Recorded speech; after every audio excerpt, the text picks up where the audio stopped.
अस्सलाम वालेकुम, welcome to my YouTube channel जी। तो आज मौसम बहुत ही अच्छा हुआ था, बारिश और बर्फ़बारी के बाद जी ये इस तरह का मौसम था हमारे यहाँ। तो इस तरह का मौसम हो और करेले ना बनाएं, ये कैसे हो सकता है।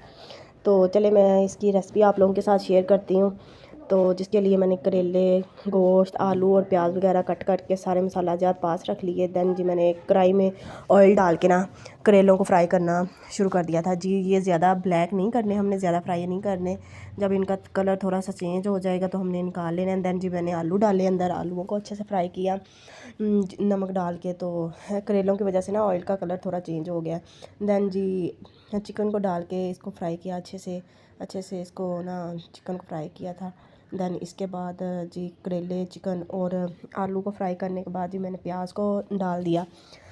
जब ये ना हल्के से मतलब ये कलर चेंज होना शुरू हो जाएगा ना प्याज का, दैन मैंने टमाटर और सब्ज़ मिर्चें और बेसिक स्पाइसेस वगैरह ऐड किए।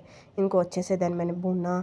दैन इसके अंदर जी चिकन डाला। चिकन को अच्छे से भूनने के बाद मैंने करेले और आलू भी डाल दिए। अब इनकी ना अच्छे से भुनाई करनी है ताकि ये ना मसाला वगैरह इनके अंदर अच्छे से एडजस्ट हो जाए। तो डाल के इनको अच्छे से मैंने ना तकरीबन 15 से 20 मिनट के लिए फ्राई किया। दैन मैंने ऊपर खुश्क धनिया डाला और तंदूर की रोटी और साथ करेले का सालन। क्या ही मज़ा आ गया इस तरह के मौसम में। अपनी दुआओं में याद रखिएगा। ओके, अल्लाह हाफिज़।